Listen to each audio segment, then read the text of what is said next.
Today's shiur begins 21 lines from the bottom of Daf Samach Tes. In other words, more than halfway down from the top. If you skim down, you'll notice in our markings a diamond that appears around the name Rabiosi. This will be our beginning point. But before we begin the actual Gamora text, we note on the side, under our Nosei Mivneh heading, the diamond represents Hesber Shitois Tanoim, an explanation of Tanaic opinions, namely Rabiosi and Rabbi Shimon ben Gamliel. Shehuva'u, they were brought Bebraisa Li'el Samach Chesom at Aleph, so it would be very convenient if you have access to Daf Samach Chesom at Aleph. This, when we learned that in our previous show, we mentioned that their opinions will be explained in the Gemara itself, and we have arrived. And you will find after this Tanaic source another marking of a crown shape, and that highlights Umahev Deil Bein Kol Echad Ve'echad. What is the difference, the practical difference between the various opinions that were featured in that source on Daf Samach Chesom and Aleph? We will see what is the difference Bein Tanakam of Rabiosi, between the first opinion in that source and Rabiosi, and Bein Rabiosi, Reb Shimon Gamliel. In general, we are, of course, continuing the topic we left off with last time, and that has to do with women that become disqualified from Truma or from marrying into the kahuna as a result of experiencing intimacy with men that are basically forbidden to her. So in our previous shiur, we saw the Tanaic source, and maybe we'll just read a couple lines back from Samach Chesom and Aleph. A little more than halfway down, the Gamora there had said Gufa ben Teisha Shan V'Yamechad, a boy that's 9 years old in a day, but if he happens to be a Ger, Amoni, Umoavi, Mitzri, Vedomi, Kusi, Nosin, Cholul, Umamzer, Shebal, Kainis, Levi of Israelis, Paslua. So you have that whole list of people, and if they have relations with a woman that prior to that was acceptable to the kahuna, they will disqualify her, pasluha. And in our previous year we spoke at great length. We focused on that shita and what are the sources for that shita. For that shita means that opinion. And when we speak about disqualification, we speak about them becoming disqualified from eating truma or from being able to marry a Cohen, all as a result of a forbidden type of, or an intimacy with a man to whom she is forbidden.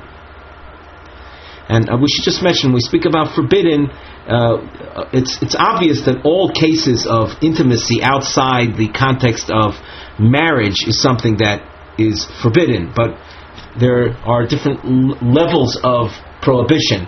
And here we're talking about people that even if she would attempt to marry them in following the proper Jewish marriage procedure, it would be forbidden. These men are usur to her. Now we have additional shitas we saw in that source, and here we're picking up with a quote from that source where our diamond appears here on Daf Samach Tes. Rabiosi oimer kol Zaro pasul posel. Anyone whose offspring is unfit to the kahuna, or unfit, we'll see, is forbidden. So then he, when I say puzzle, not just, we'll see that it involves being forbidden to marry them in general, not just kahuna mat related. So that kind of person will render a woman unfit in a case of intimacy. The whole she'ein Zaro puzzle, if their offspring are kosher, are not puzzle, then eino posel. So that man will not render a woman disqualified from kuna. My ika bein Tanakama the Rabiosi. What is a point of difference between the Tanakama and Rabiosi? If you look at things superficially, so when you see, for example, a mamzer, the child of a mamzer is also a mamzer. So his zera is puzzle. The offspring of a mamzer is forbidden to marry into the Jewish people. So the father will posel, if he has relations, he has intimacy with a woman, that will render her unfit to the kuna. And the same would apply to the other examples too at first glance. So what's the point of difference between the Tanakama and Rabiosi? Omar Rav Yochanan, Mitzri Sheni ve'edomi Sheni iko binayu. The Torah tells us that a person from Mitzrayim, an authentic Egyptian or an authentic Edomite that converts to Judaism, he cannot marry a Jewish girl. In fact, not only can he not marry a Jewish woman, but his son, his son is a Mitzri Sheni, cannot marry a Jewish woman. Likewise with the Edomite. First generation, second generation are forbidden. The third generation of those people are allowed to marry a Jewish woman. So let us now continue with that in mind. Ushnehem lo lomdua ela mikoyin gadol b'almona. Both the Tanakama and Rabiosi use as their precedent the case of a Kohen Gadol with an almona. Now we know that if a Kohen Gadol, a high priest, has relations with the almona, so she will become disqualified from the kahuna. Before that, she was merely a widow. She can marry a Cohen. If she's a Bas Cohen, she can eat Truma. But the intimacy with a Kohen Gadol will render her unfit. Tanakama Sovar. The Tanakama feels, or he holds, Ma Kohen Gadol Ba'almona should be also Ba'avera Uposel. Just like a Kohen Gadol with an almona, his intimacy with her is in sin, and he ruins her. Af hai nami posel, so too the Mitzri vedomi sheni. They are forbidden people to Jewish women. So a second generation Egyptian or Edomite convert, notice he's the son of an Egyptian that converted or of an Edomite that converted, they will posel, if they have intimacy with a Jewish woman, they too will render her unfit. Rabiosi Sovar. Rabiosi had this interesting rule of Kol Zaro Pasul Posel. So when looking at the case of a Mitzri Sheni, will a Mitzri Sheni, upon intimacy with a kosher Jewish woman, will he disqualify her? No. Why not? So again, we go back to the Kohen Gadol case. Rabiosi Sovar ke Kohen Gadol. We compare other cases to the Kohen Gadol Almona case. Ma Kohen Gadol Shezar Oi Pasul Uposel. The Kohen Gadol that produces offspring with the Almona, those are called Chalolim. They are unfit. They are disqualified from the kahuna. Certainly a son who was born from that union, from a Kohen Gadol with an Almona, he is not considered a Kohen. A girl that's born from that union, she cannot partake of Truma. She's disqualified. So we say, just like in the case of Kohen Gadol with Almona, that union produces offspring that is puzzle. So uposel, the Kohen Gadol, likewise ruins, disqualifies a woman through his intimacy. Afkol shezaro pasul posel.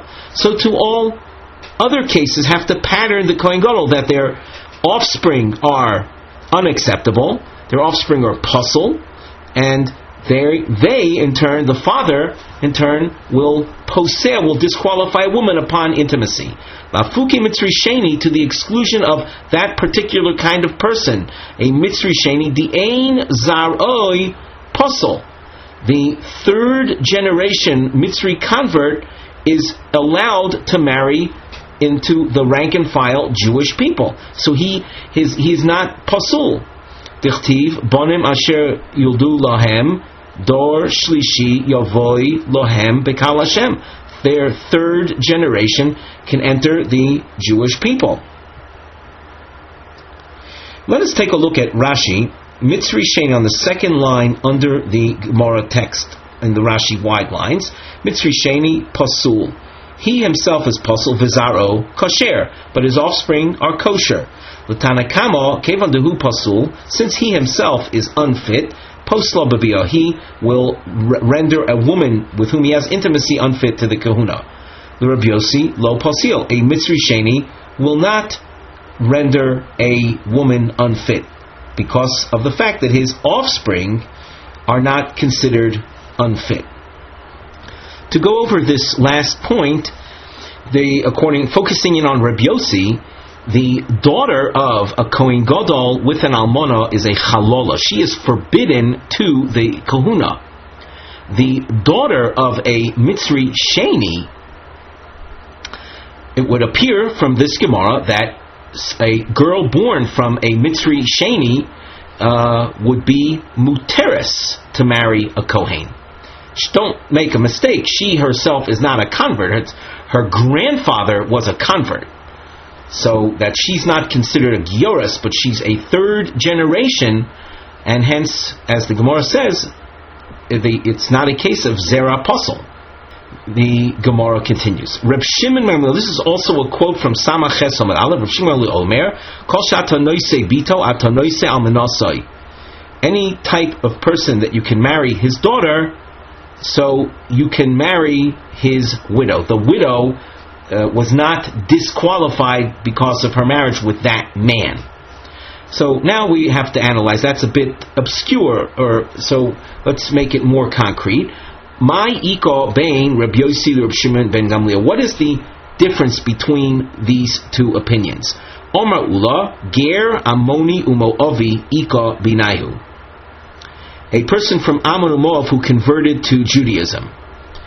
Now he converts to Judaism, but he is not allowed to marry a regular Jewish person. What do we know about the Ger Ammoni Moavi? We know that he is puzzle. However, a girl born from the Ger Ammoni, she is kosher. So that point in mind, you can see how Reb Shimon Gamliel has a unique viewpoint. Once again, Rabiosi and here in this case Reb Shimon Gamliel use as their model the case of Kohen Gadol with an almana. Rabiosi Savar Ma Kohen Gadol v'almana shezaro pasul uposel. Just like in the case of the Kohen Gadol with an almana, the child born from that union, as we said before, if a daughter is born from that union, so she is unfit to marry a Kohen. The Kohen Gadol, we also know, he pasels the almona. He renders her unfit to matters of kahuna. So to afkol shezaro pasul posel. So to any other case where the offspring is unfit, their intimacy will render the woman with whom they had that also unfit. There is a Rashi, 4 lines from the bottom, Ger Amoni, Hu Uvno Uben Beno, Ad Sof Olam Psulim, Avol, Bitok Shera, Dekaimalon Amoni Velo Amonis. Rashi continues, the Rabiosi the Toli Taimo Bechol Zaro Puzzle. Rabiosi says that when does someone create a problem? When all of his zara is puzzle. Hoil v'yesh. Let's say that again more accurately. Rabiosi's totally time of bekol. Kol means any case. Shezaro puzzle. Whenever there's a case of zaro puzzle, so it means the offspring of that man is unfit. So the father, the man, will cause the woman to be disqualified. Hoil v'yesh b'zaro puzzle posel. Since in the case of the Ger Amoni, some of his offspring are puzzle. For example, his sons. So the Ger Amoni, if he has intimacy with a Jewish woman, he will disqualify her from Kohen-related matters. That's Rabiosi. Let's continue back in the Gamora. Reb Shimon ben Gamliel Savar, Ma Kohen Gadol Ba'almona Shekol Zaroi Posel. Now, Kol Zaro means that it's Bonim and Bonos. All of them are Posel. That means a Kohen Gadol that impregnates an almona, regardless of the gender of child, whether it's a male or a female, they are disqualified from the kahuna.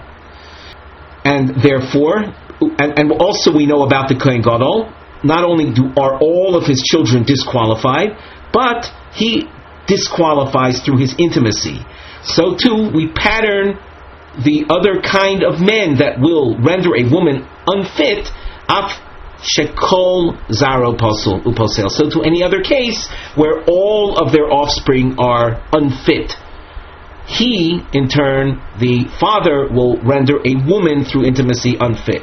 Lafuke amoini umoavi, to the exclusion of a male Ammonite or Moabite that converts to Judaism. Di'ain kol zaro puzzle. We cannot say that all of his offspring are unfit. Yomamar amoni v'lo amonis, Moavi v'lo Moavis. The Torah, in presenting the case of the Moabite and Ammonite people, it presents it in the masculine form. And Chazal knew, in this case we infer, who is unfit? The male version, the male Ammonite and Moabite. However, the female of those people is acceptable to the Jewish people. So let us say you have a male Ammonite that converts to Judaism, and he in turn has a daughter. That daughter is not considered psula. She is, as we saw in the Gamora, the Gemara just said, Moavi velo Moavis, Amoni velo Amonis. So that according to Reb Shimon Liel, a ger Amoni that has intimacy with a Jewish woman, that will not disqualify her from the kahuna, because the case of the ger Amoni is not parallel to the halachas of Kohen Gadol and Almona. Once again, I know it sounds a bit repetitive, but the Kohen Gadol Almona case is the archetype for figuring out all other cases where intimacy will render a woman unfit, just like we know that the Kohen Gadol renders the Almona through his intimacy unfit. Before we continue in the Gemara, we have a topic heading on the side, the Nosei, Bias Oines Mefate V'Shoite Mahu Lifsoil Oy Lahachil B'Truma, a intimacy through rape, through seduction, or a shoita. Shoita is an imbecile, someone who has no das. Does that create psul? And does that, in other words, does that disqualify from marrying the kahuna? Or what about truma eating? What about that? So we see now the Mishnah. Ha'oines v'mefate v'ashoita loy poislin v'lo machilin. When we speak about a shoita, Rashi adds, even if there's a formal marriage that takes place, but their kinyan, their acquisition, their clinching connections is of no halachic significance, has no halachic validity. So these cases of intimacy through oines or seduction or the shoita loy poislin, that will not render a woman unfit. V'lo machilin, and also it will not entitle a woman to eat of truma. If you're dealing with men who were not fit to marry into the Jewish people, Hare Elu Poislin, then the women will become unfit, not because it was a rape, but because it was intimacy with a forbidden type man. Ketzad Hare Yisrael Shabo al Bas Cohen. Imagine a regular Jew with pure pedigree. He has intimacy through a rape or seduction without marriage intention with a Bas Cohen, with a daughter of a Kohen. Well, that doesn't ruin her, that doesn't disqualify her. Therefore, Toichal B'Truma, she can continue eating from Truma. We continue at the top of Omid Beis. Ibra, if she becomes pregnant, Loi Toichal B'Truma. Now Rashi points out at the top, Ibra Lo Toichal, we learned earlier, Ubar Posel, a pregnancy stops a woman, a Bas Kohen, from eating Truma. Dichtiv kinurea.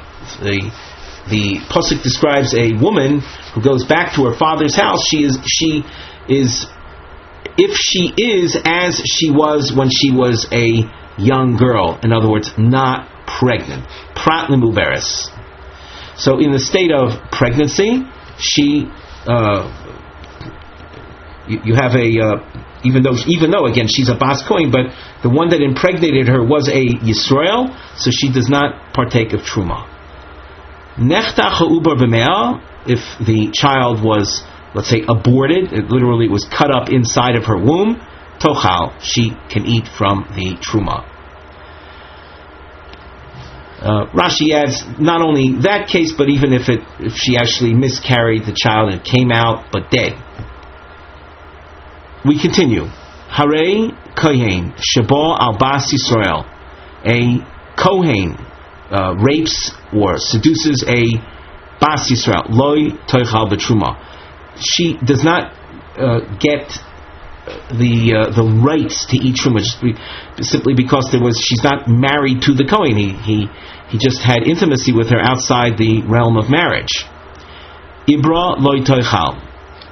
Here you have a Bas Yisrael who is carrying now the fetus, and she was impregnated by a Kohen. However, she does not eat from Truma because the Ubar is not capable of granting Truma eating rights to its mother. This happens only when it is born. Yolda Toichal. If she bears the child, now she's a Bas Yisrael, she's not from a Cohen family, but she bore a child from a Cohen. So that gives her a right to eat Truma. Nimtza Keiche Shel Ben Godol Mishel Av. So we see here that the child has more strength in granting the mother Truma rights than the father. The father, through the intimacy, through the act of impregnation, does not enable her to eat from Truma. He didn't marry her l'shem kedushin, for the purpose of marriage. It's not a kinyan. The pasuk speaks about a kohen ki yikne kinyan, ki yikne nefesh kinyan kaspa, when a kohen acquires through the formal means of acquisition, that then he grants the other person the right to eat Truma. But here he just had a fling with her. So the bia, though it caused impregnation, that does not entitle her to eat from Truma. However, the child that she bears from that does enable her to eat from Truma. Hence the Mishnah's comment that the strength of the son is greater than the strength of the father. Ho'eved. Now we have diamonds that appear on the side of under the Mivneh heading. We noted that Eved, Mamzer, Kohen Gadol, these are Mikrim Shonim, different cases, Vashpa'osam al Achilas Truma, and their effect regarding Truma consumption. Ho'eved Poisel Mishum Bia, V'eno Posel Mishum Zera. The slave that has intimacy with a Jewish woman, so he will disqualify her from Truma because of the intimacy, but not as a result of children that he may have, let's say, impregnated her with. Ketzad. The Mishnah spells out the cases. Bas Yisrael l'Kohen, Bas Kohen l'Yisrael, v'yolda heimenu ben. Here's the case when the Mishnah spoke about the Eved is posel mishum bia, but not posel mishum zera. Here you have the case. We're going back a couple generations where Bas Yisrael marries a Kohen, or a Bas Kohen marries Yisrael, v'yolda heimenu ben. And now a child is one called a second generation. V'olacha ben v'nichbash al hashivcha. The word nichbash is in this context is a derogatory term, but it's an act of their intimacy. Nichbash literally is where one presses down on the other. So the son of a kosher marriage went and had relations with a shivcha. V'yolda heimenu ben. And as a result of that union, a child was born. This is a grandchild in this particular story. Harei ze eved. The mother was a bondmaid, the child is a slave. So now we have a grandchild born. Hoysa aim oviv bas Yisrael Kohen. If the mother of his father was a bas Yisrael that married a Kohen, loy toichal b'truma. She won't be able to eat from Truma because of his identity as a slave. A slave is not considered the descendant of the Kohen. The grandparents of this Eved, in other words, the father's parents, was a Bas Yisrael to a Kohen. If there was no Shivcha involved here, the grandchild, even if he's not a Kohen, but he would enable his grandmother to eat from Truma because the grandchild is the descendant of her husband, a Kohen. But here we don't describe the Eved that's born from this relationship, we don't describe that as a grandchild of the Cohen. We saw in previous Gamora that the Zaro of an Eved is considered like the Zaro of a Chamor, like the Zaro of an animal. And in animals we don't have associations between parents and children. Bas Kohen Yisrael, if the grandparents of this slave, of this Eved, was a case of a Bas Kohen that married a Yisrael, Toichal B'Truma. She is allowed to, the grandmother is allowed to eat from the Truma of her father's house. And we didn't point out, but we should have pointed out earlier, that in this 3-generational model, the middle generation, the Ben that married the Shivcha, that Ben died. So that the Bas Kohen, the Yisrael, that she had a son that was Yisrael, but he's dead. What is left? A grandson that's a slave? That's not considered her seed. It's not considered her descendant from her husband, the Yisrael. Because that grandson is an Eved, and an Eved is not associated back generationally.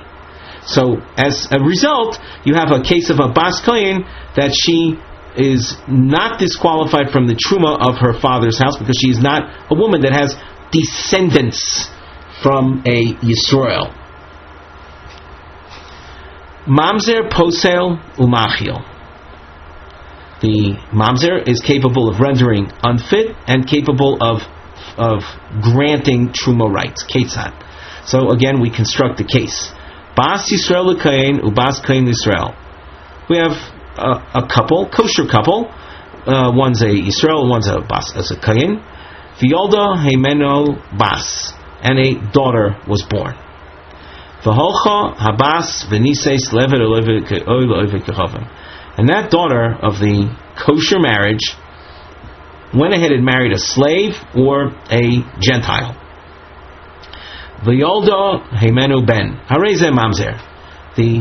This Mishnah takes the point of view that a Jewish woman that cohabits with either a slave or a Gentile, the child is classified as a mamzer.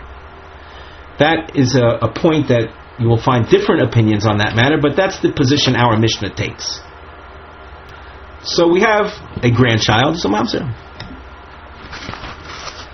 Now we go back and look at the grandmother. We mentioned there were two possibilities. We had them labeled as Aleph and Beis. Now the Mishnah goes over them. If his grandmother was a Bas Yisrael who had married a Kohen, we describe this grandmother as having seed, descendants from her husband the Kohen. And as we've mentioned in the past, a Bas Yisrael, if she has seed from a Kohen, that entitles her to eat Truma, even though her husband the Kohen is dead. And even though her daughter, that she produced from the Kohen, is dead. Nevertheless, the mamzer entitles the grandmother to eat from Truma, because a mamzer, in contrast to an Eved, a mamzer is considered your descendant. Bas Kohen Yisrael, if the grandmother was a Bas Kohen that had married Yisrael, and we know that a Bas Kohen, even though as in her father's house she was eating from Truma, but when she marries a Yisrael, and produces children from the Yisrael, even if the husband is dead, upon marriage to Yisrael, she stops eating Truma. And even if the husband dies, but she has children or descendants from that union, she is also prevented from eating Truma. So that's what we see here. Loi toichal b'Truma.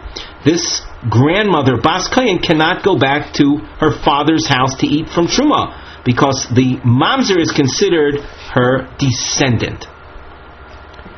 Kohen Gadol, pomim shu poisel. A Kohen Gadol sometimes could render someone unfit. Ketzad. What do we mean by that? So we have a case, and we have a little chart that accompanies this piece of Gamora as well on the side of the Gamora. So the Mishnah says, Bas Kohen Yisrael. We have the daughter of a Kohen that marries a Yisrael. Violda Heimenu Bas. And this Bas Kohen has a daughter. V'holcha Habas. The Bas, whose status is a Yisraelis. And she went V'nises LeKohen. She married a Kohen. V'yolda Heimenu Ben. And they produced a Kohen. So we have a third generation who is a Kohen. Now, he might be appointed one day to be a Kohen Gadol. Hareze Roy Leos, Kohen Gadol. Omeid u'meshamish agabi mizbeach. Here you have a Kohen Gadol, a child right now that has the potential of being a Kohen Gadol. Let's just imagine that he becomes a Kohen Gadol. Machil es imoi. He entitles his mother. Now, who was his mother? His mother was a Bas Yisrael that married a Kohen. So this child entitles the mother to eat from Truma. Upoisel ein imo. And it renders the grandmother, who was that grandmother? She was a Bas Kohen, but she married Yisrael. So this Kohen Gadol grandson of the Bas Kohen is her descendant, but through whom? A descendant through her husband, a Yisrael. So the grandmother, you might say, ironically, she was a Bas Kohen, and the grandson is a Kohen Gadol that prevents his grandmother from eating Truma. Zois oimeres lo kibeni Kohen Gadol shu poslani min hatruma. She says, not like my son, a Kohen Gadol, who renders me unfit from eating Truma. That phrase is just a turn of speech. Rashi says, V'zois ha'isha oimeres, the woman who becomes disqualified will say, Lo kibini Kohen Gadol, klomar lo yarbu kamosa. There shouldn't be more like him. So it would appear from this that really it's the grandmother that is saying, like, woe unto me that I have a grandson who's a Kohen Gadol, and that very grandson prevents me from eating Truma. The Gamora points out that our Mishnah supports information that's found in a Brisa. Tanina laha de tanu rabbanan. We have in our Mishnah that which is taught in a Brisa, and often through the Shas you see this expression. The point of this expression is to show that such Brisas that find their support in Mishnayos gain more authority and credibility and reliability, because it's a brisa that's founded upon information in a Mishnah. So what does this brisa say? Shlita v'koton shenosu noshim emesu. An imbecile, which was mentioned in our Mishnah, when a minor that marry women and they die, nishosem pturos min hachalitza min hayibum. If these individuals leave brothers that are normal, the widows nevertheless are exempt from chalitza and from yibum, and the reason for that is that the shait and cotton have no kinyan capacity, and that is what we saw in the Mishnah as well. That a shaita that is bo al bas Yisrael, so it doesn't cause any disqualification. The Gemara continues.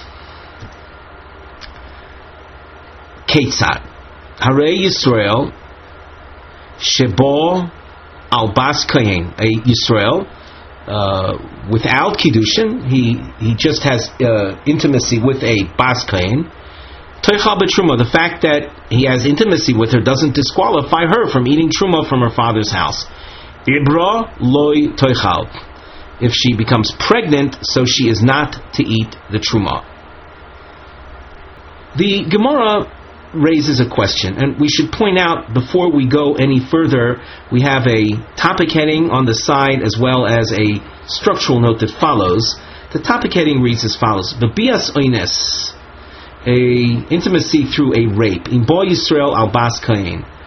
Bebia greda eino nifselus mitrumas beisavia. Through the mere act of intimacy, she is not disqualified from her father's truma. Avalim horasa ibra. If she is impregnated, loy toichal, she does not eat. Loma loy amrinan. Why is it that we don't say the achar bio atzma loy toichal mipnei hachashash leheroyon? Because of the suspicion that she might have been impregnated. So just to go over this point again, if it's established that a fetus, that a pregnant woman shall not eat from truma, the vlad here prevents her from eating truma. Why then, after the actual act of intimacy itself, do we not say maybe she's been impregnated? We should just mention the source for that was the Gzeras HaKosov that says kinu reha, that a woman after being with a man, if she is kinu reha, she's like she was as a youth, meaning not pregnant, she goes back to eating from her father's truma. But when she is pregnant, she doesn't meet the standards of the pasuk that said kinu reha. So now the Gamora says what we already spoke out. Kevon the ibra loy toichal. Since we know that if she becomes pregnant, she is not allowed to eat. The fetus prevents her from eating of truma. Lechu shemo ibra. Why not go further than what we saw in the Mishnah and say that even after the initial act of intimacy, maybe she was impregnated through that? Milo Tnan, do we not have a precedent for considering possible cases for suspicion?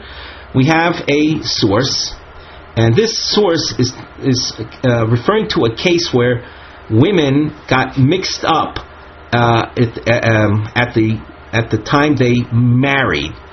Mafrishin oison gimel chadoshim. We separate the women. There are two women married two men, and they got mixed up.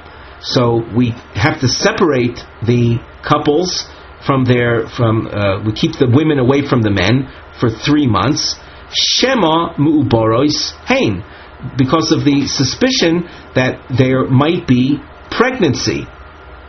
So what do we see from here? When we have to establish whether the woman is pregnant in order to establish the fatherhood. If the women were impregnated, so then the child would be a mamzer. So we want to be able to distinguish between a child that is considered kosher versus a child that's considered a mamzer. So we keep them apart. Shema mubarosheim. Now we underline the word shema, which means maybe they were impregnated. So what do we see? We see that through one act of intimacy, we already take into consideration maybe she was impregnated. The Gamora responds, and this marking scheme of the triangles, with the triangle point facing up, they represent kushios, and the inverted triangle represents tshuvos, responses. So we have a ma'akav, an attempt to keep track of the give and take style of the Gemara.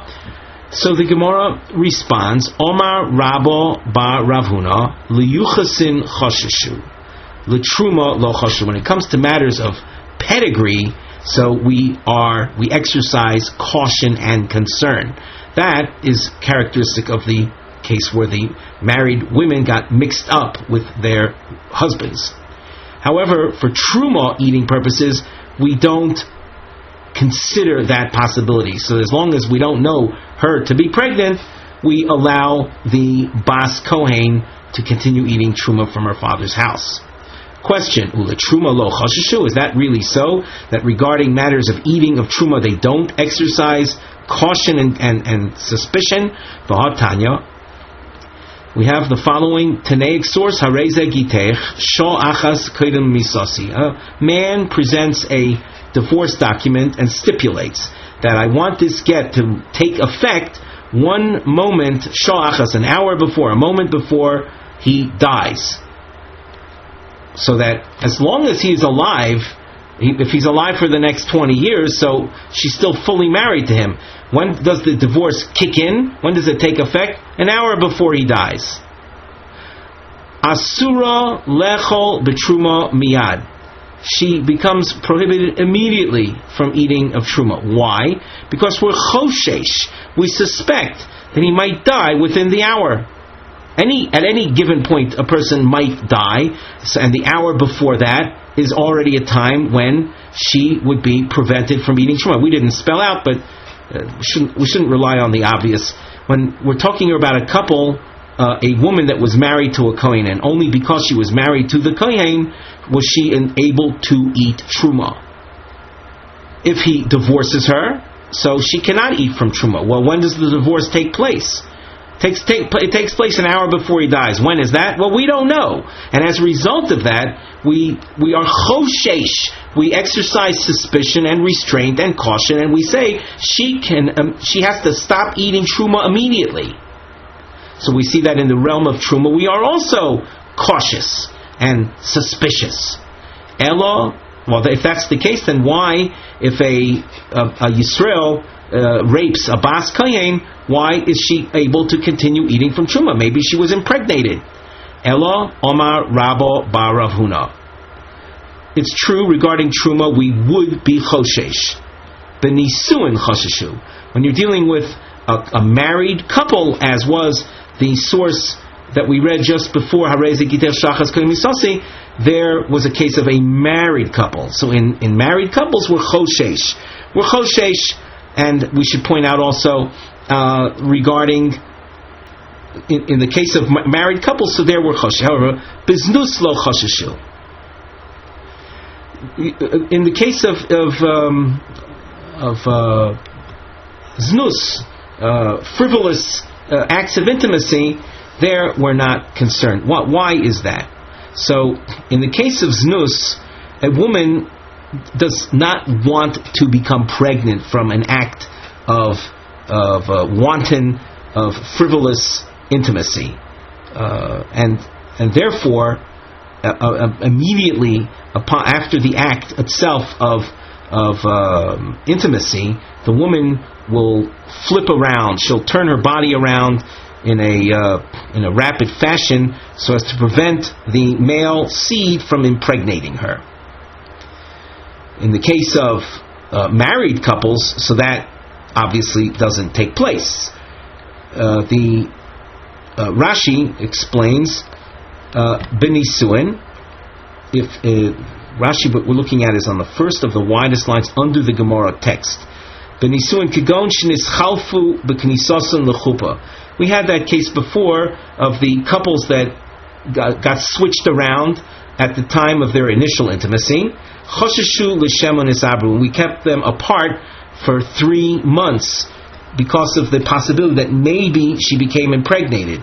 Deha lo hafchu, because at the time of their initial intimacy, there was no flipping around. They wanted to become pregnant. They're married. They're now married. But in the case of znus, avol b'znus lo chosheshu k'dekaimalon, as we know elsewhere, we learned earlier in this Masechta, isha mizana misapeches, a woman who's involved with a znus relationship, an extramarital or a frivolous fling type relationship, misapeches, she will flip around kidei shelo tisaber, so as to ensure that she does not become pregnant. Hilkoch leko sofek. Therefore, after the initial act of intimacy at the time of a rape, we're not choshesh that maybe she became pregnant. We continue in the Gemara. Question: Ubenisuin mi chosheshu? And in the case of marriage, do we in fact take that into consideration? Do we worry? Do we suspect pregnancy? Vatanya bas Cohen shenises l'Yisrael umes. The daughter of a Cohen that married a Yisrael, and the husband died that very day. Toiveles v'echeles b'truma la'erev. She immerses herself in a mikveh because she became Tmeah. This Baskan became Tmeah because of their act of intimacy. On the very same day that they got married and had intimacy, the husband died. So she immerses herself, v'echeles b'truma la'erev, and she immediately goes back to eating Truma. And we're not choshesh that she is pregnant, carrying a fetus, carrying a pregnancy in her. So we see from here that even in the realm of nisuin, in the realm of marriages, we don't suspect pregnancy. Omar Rav Chisda.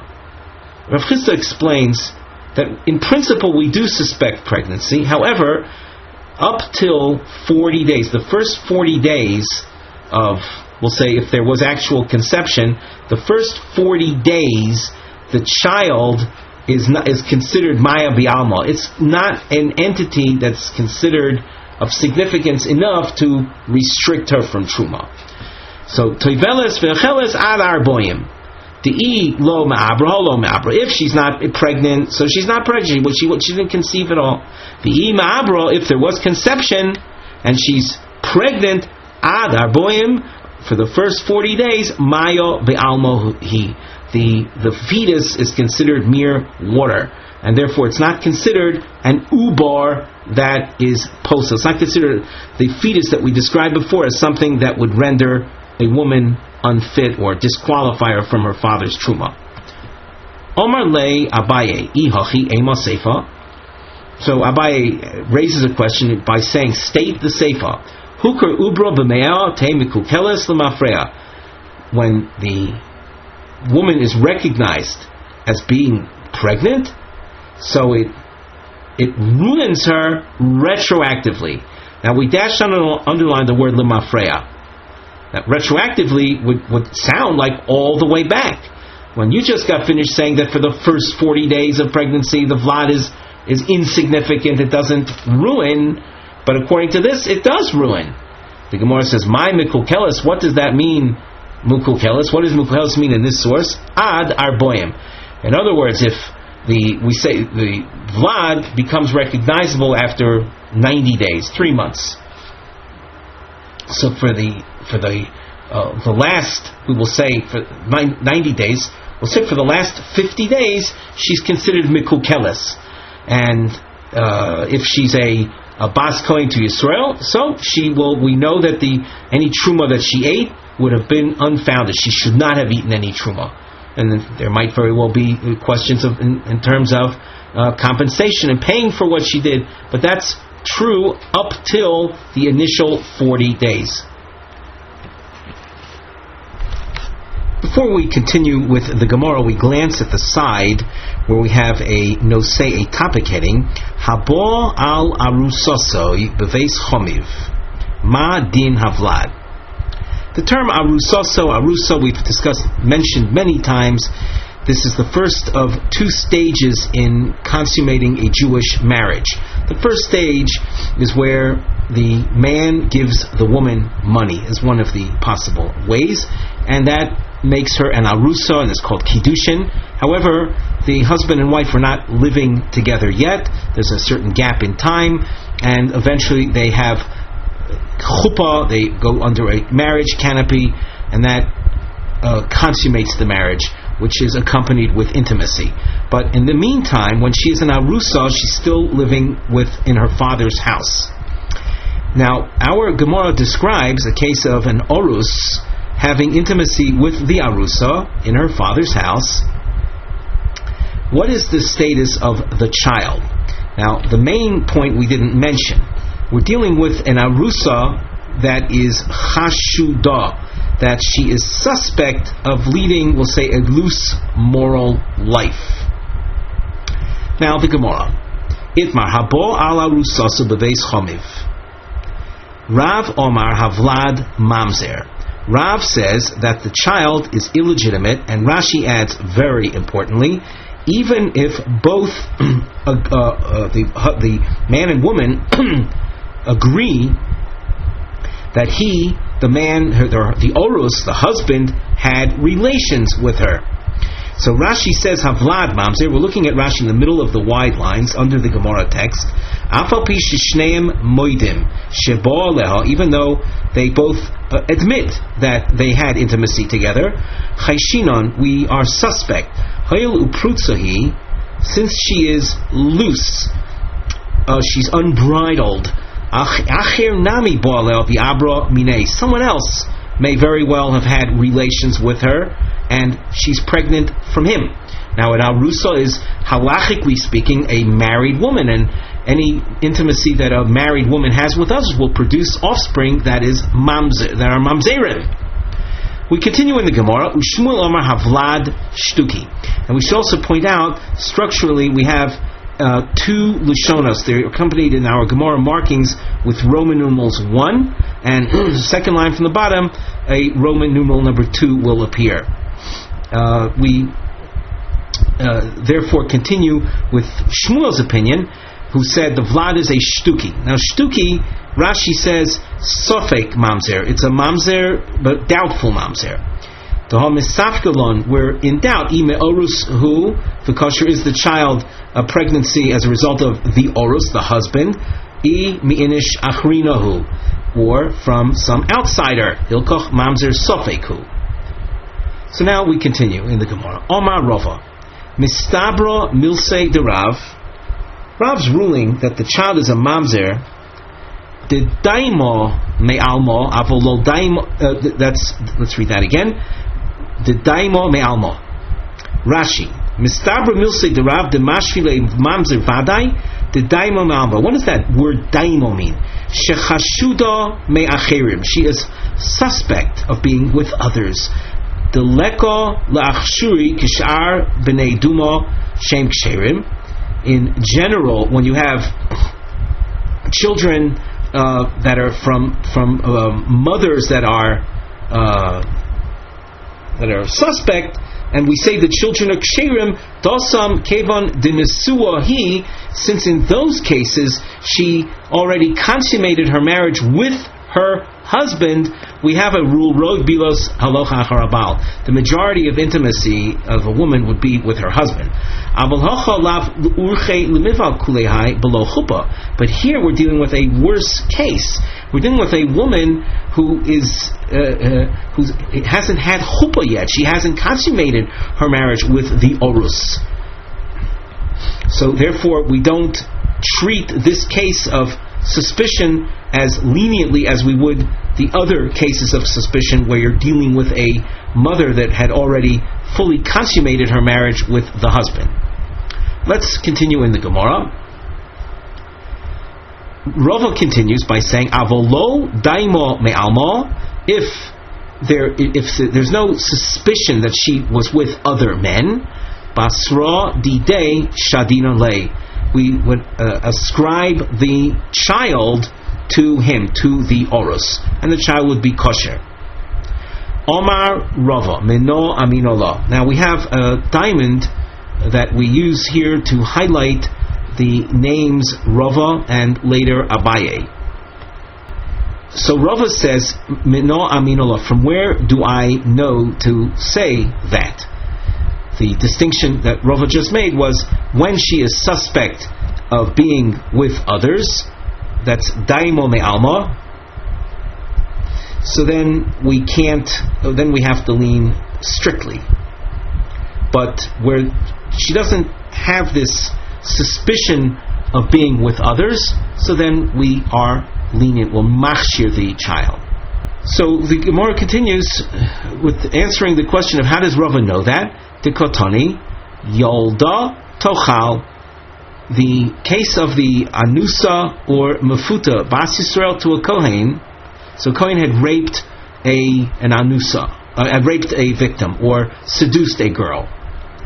And the Cohen, and then that woman who was a Bas Yisrael gave birth to a child. The woman who was a Bas Yisrael is allowed to eat Truma. Hechi domi. What are the circumstances? Ilemo de daimo me'almo.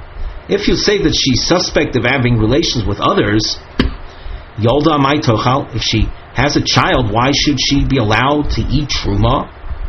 She's a Bas Yisrael, and whoever else impregnated her is not necessarily a Cohen. Elolav. Rather, Minei daimo velo daimo me'almo. The Mishnah describes that she is suspect of having become pregnant from the rapist, but she is not suspect of having been with other men. And now we continue. Uma hosam. Mind you, in the case of oinus and mefata, the case of oinus is rape, mefata is seduction. Dilahai isura, ulahai isura. Where to whomever, to the rapist, so she's forbidden. It's not a married couple. And to other men, she didn't marry other men, so she's also to all men. Basra didei shadinale. We nevertheless will ascribe the child to him, to the Cohen who raped her. And that's manifest by the Mishnah teaching Yolda Toichal. This is, in effect, a woman that bore the child of a Cohen. Hacha, in the case of Bo al Arusaso, Dilahai Isura, to other men she's forbidden. Ulahai Hetera, to the Orus himself, technically speaking, she's Muteres. Lo Kol Shekain, all the more so, we should be able to ascribe the Vlad, the offspring, to the Orus, and he would be kosher. Omar Le Abaye. Li Oilome Maloch. Abaye disagrees with Rav, and he says, I will tell you in general, Kol Hecha, the Daimo Mine, Afagav, the Lo Daimo Me'almo, Omar Rav Havlad Mamzer. Abaye disagrees with Rava's interpretation of Rav, saying that even if she is a suspect of being with him and not suspect of being with others, Rav would still declare the Vlad to be a mamzer. The Vlad is the child. My taimo. Why is that? From the fact that she had yielded, she had behaved frivolously with the Orus. So just like she was mafkir herself, she was frivolous with the Orus, afkura nafshalamo, she would do the same with other people as well. Umas nisin, the Mishnah with the anusa that gave birth, the case there is show you shneim chavushin beveis asurim. The rapist and the woman, they were both incarcerated in a prison, in a jail, where there was absolutely no chance of an outsider of having relations with her, and therefore there's only the Kohen rapist there. Iko di Amri, another version. Bebo Oleho, where they admit that they had relations one with the other. Kule Alma lo pligi, everyone will agree. The Basrei Didei Shadinole, even Rav will agree that we ascribe the child to the Orus and he's not a mamzer. V'hochi Itmar. Now we have to set up a case where will then be, when will there be a machloikes? The Rashi, by the way, at the bottom line says, where the Orus admits he had relations with her, so then we ascribe the child to the Orus, and it's a product of a husband and wife having produced a child. So how should we then set up the Machlokas Rav and Shmuel? As follows: Arusa she'ibra. The language here is a little different now. In the words of the Gamora, you don't see everything that Rashi is adding. In the first lashon, by the Roman numeral number 1, it mentioned habo al arusasu bebeis chomiv, and there we inserted the information that both conceded. Here the language appears different. It's arusa she'ibra, and arusa that became pregnant. Rav Omar Havlad Mamzer, Ushmul Omar Havlad Shtuki. Rashi at the bottom says Havlad Mamzer Vadai Boser the Ruba di Almo Shadinon Le Umeinish Achrino Have. As far as Rav is concerned, it's clear that she was with an outsider, not the Orus. Shmuel says it's not clear, and therefore the Vlad is a shtuki. Shtuki is a sofek mamzer. What the difference between a real mamzer and a sofek mamzer is, that is a legitimate question, but it's beyond the purview of our Gemara right now. Omar Rava, Mistavra Milsei the Rav, Rav's ruling that the child is a mamzer, Delo daimo mine, v'daimo me'almo, where there isn't suspicion that she was with the Orus, and all there is that she's suspect of having been with other men. Aval daimo mine, aval gav the daimo me'almo basrei didei shadinon lei. But if there is room to, if there's suspicion that she was with her Orus, even if she's suspect of being with other men, we will ascribe the child to him, to the Orus, and the child be kosher. Now, it appears the Tosfos at the top adds another dimension to this line. Let's look at that together. Aval daimo mine, afagav de daimo nami me'amo, basor didei shadina le pirush daimo mine. The term daimo mine, at least in this context, means shebo aleha bevadai, where the Orus, it's not just a matter of suspicion, but the Orus is claiming that he definitely had relations with her. The daimo me'almo, what does daimo me'almo mean? Notice the imbalance here. It says hainu shame ra. It's a bad reputation. That's suspicion. So when it comes to daimo mine, Tosfos says he definitely had relations with her, the Orus and the Arusa, even though she has a bad reputation regarding other men as well. Di daimo mine nami shame ra bi'almo. If Tosfos maintains his position that if daimo mine meant it's only murmurings, suspicions of being with him, imkain maisi rova mi masnisin dasam bola vadai shemhachi basur didei shadinan. We see from the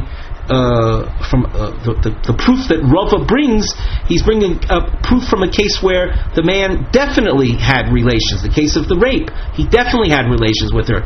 So in order to maintain the balance, namely Rava's proof, which we'll see in another line, with the definition here at the top line, we have to say daimo mine means that she definitely had relations with the Orus, and Rava is telling us that even though she may have a bad reputation with regard to other people as well, we will ascribe the Vlad, the offspring, to him, to the Orus, and he would not, under those circumstances, so Rav would not say the child is a mamzer.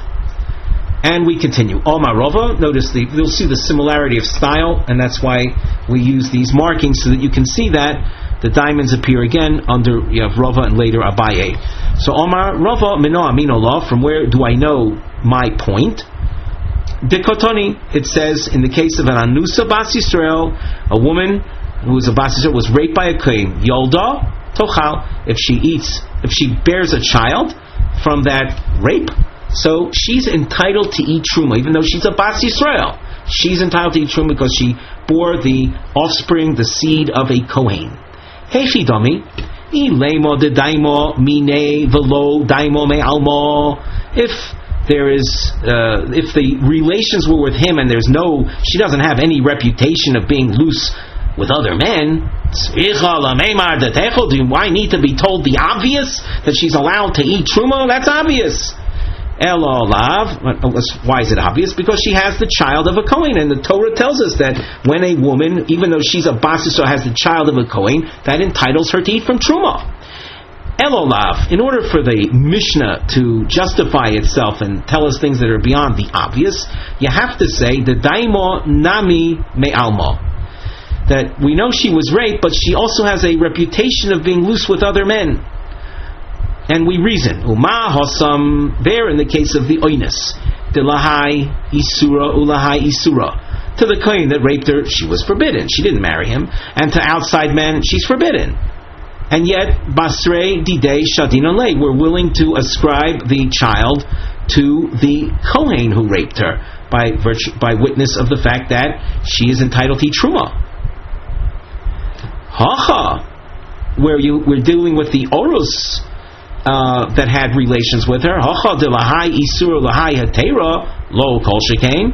Here, in the case of the Orus, where she's muteris to him and forbidden to everyone else, certainly we will ascribe the Vlad to him. Once again, Rava is telling us the circumstances are that it's daimo mine as well as daimo me'almo. Omar le Abaye, le'olam ei malach kol hecha de daimo me'almo. Abaye is stricter, and he says, wherever you have a situation of her being suspect of being with other men, afal gav de daimo mine, even though she has been with him, with the Orus, Omar Rav Avlad Mamzer, Rav would say his strict ruling that the child is illegitimate. Umasnisen, the Mishnah that spoke about her giving birth after the rape with the Cohen, and she's allowed to eat Truma, B'delo Daimo Klal.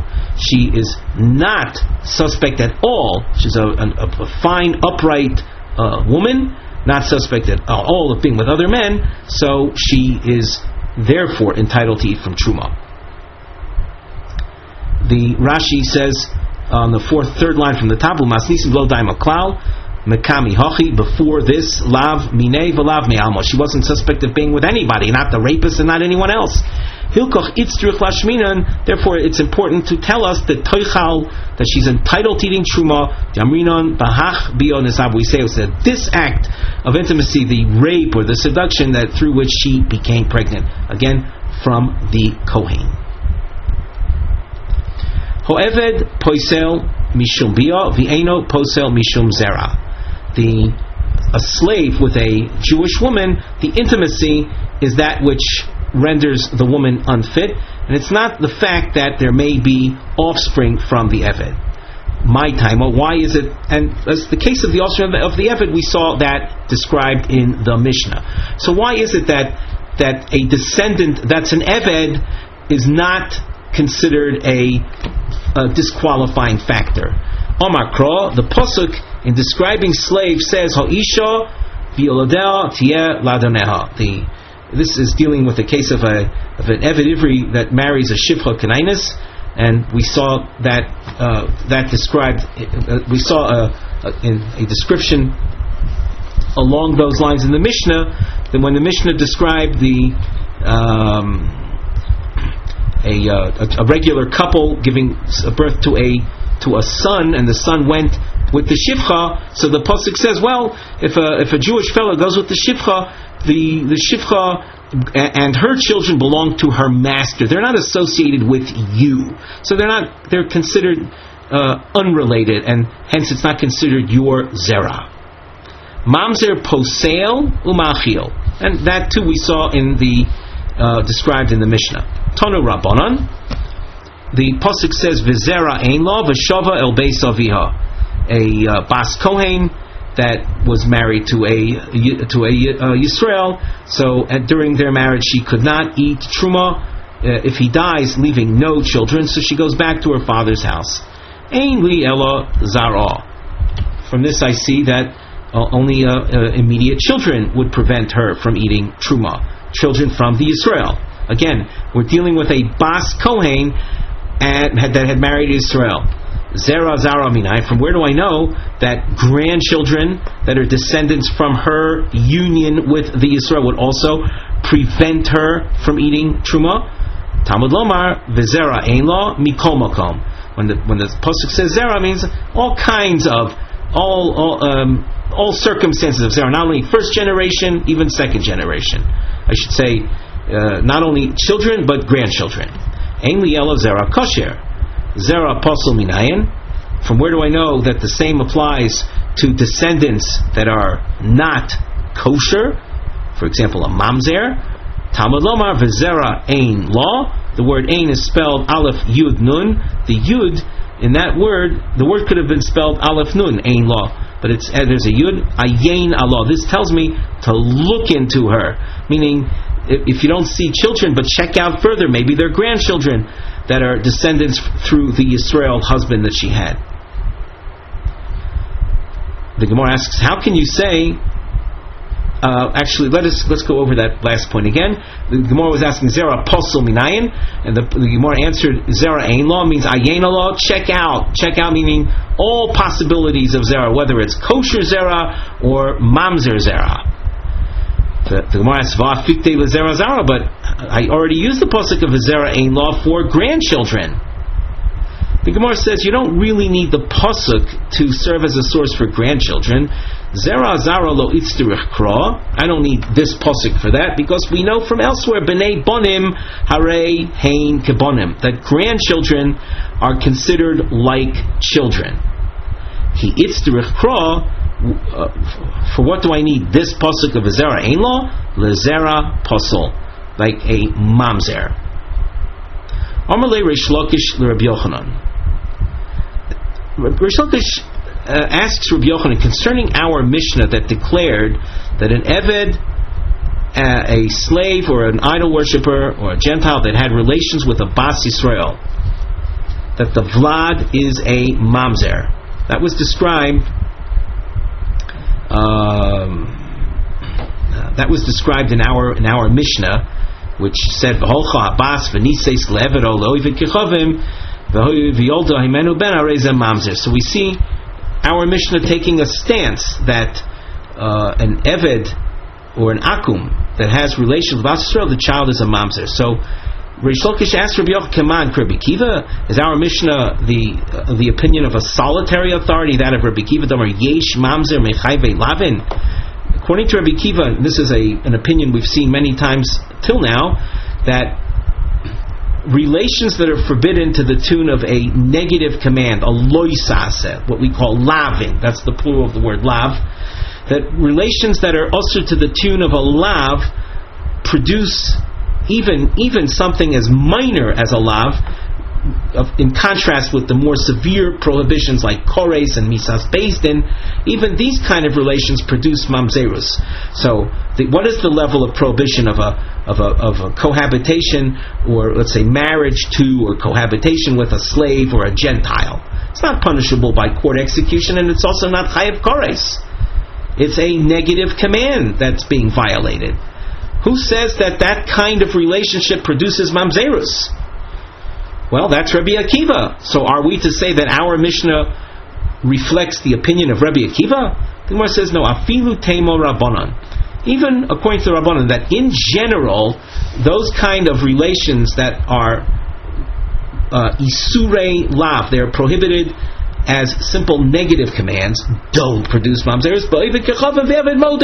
When it comes to these kind of relations, intermarriage type things, Eved, slave, Jewish woman, intimacy, the Rabbanan will concede to Rabbi Kiva. It was said in the name of Rabbeinu. Rashi says that's Rabbi Yehonasan Berger.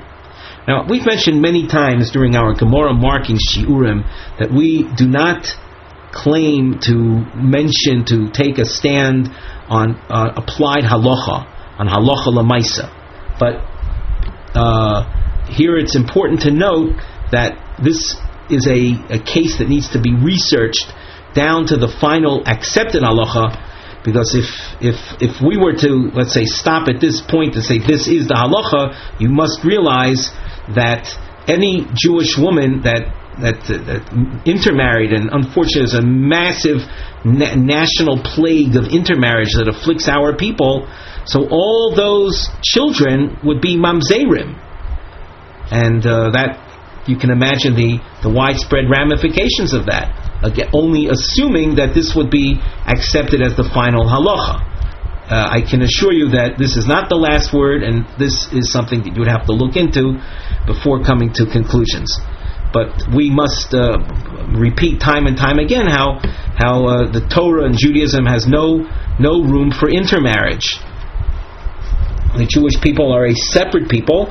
We're not an exclusive people in the sense of excluding others from joining our ranks. People can convert to Judaism, but in the non-converted state, so there is no room to accept intermarriage. Kohen Gadol pomim shepoisel tonu rabbanon, and that we saw in the Mishnah how a grandmother who was a Bas Cohen who had married Israel, and she has a grandson that's a Kohen Gadol, she will not be able to eat from her father's Truma, because this is considered a descendant of her husband that they had together, that would be a seed from a Yisrael. Ton Rabbanan, Hareini Kaporas ben Biti Kuza Shemachileni Betruma V'eni Kaporas ben Biti Kada Shepoislani min Hatruma. This is a Tanakh source that's said in somewhat of a riddle fashion. So we'll go over some words first before we explain it. Kuza and Kada. A kuza is a small measure, small vessel, small receptacle, relative to a kad, a significant type vessel. The kuza, in the analogy, the insignificant vessel is someone like a mamzer. The significant vessel is something like a kohen gadol. So we have seen in our Mishnah, and here you have a person saying, I am willing to be the atonement for my grandchild who is a mamzer, but at least he enables me to eat truma. And we saw described how a mamzer, we saw this in our Mishnah, how a mamzer could in effect be ma'achil betruma, and that was a case of a grandmother that was a Bas Yisrael that married a Kohen, and they produced a daughter, and the daughter married a Goy, a Gentile, creating a grandson, a Mamzer. But as far as the grandmother, Bas Yisrael, who had married a Cohen, this is her seed through a Cohen, and that Mamzer enables her to eat Truma. However, you can have a case of a grandmother that's a Bas Kohen that married Israel and had a grandson that's a Kohen Gadol, and he's the Ben Biti, that's the Ben Biti, the son of my daughter, who turns out to be a Kohen Gadol. He's a Kada Shepoislani min Truma. He renders me unfit from Truma, because I was a Bas Kohen, but I married Israel, and that Kohen Gadol is my descendant that came forth through my husband who was a Yisrael. So it's seed from a Yisrael. Hence, the grandmother isn't going to be so quick to declare herself as a kapora, as an atonement for her grandson, that prevents her, that passels her from eating truma. So that's what this riddle-sounding source means when it says Hareini kaporas ben biti kuza shamachileni betruma. I'm willing to be the atonement for my grandson who's actually a mamzer that enables me to eat from truma. The eini kaporas ben biti, and I'm not going to serve as atonement for my grandson kada, who's a large measure, who's a kohen gadol sheposlani min truma, that in effect prevented me from continuing to resuming the eating of truma of my father's house. As you can see, that concludes the 7th parak of Yevamos.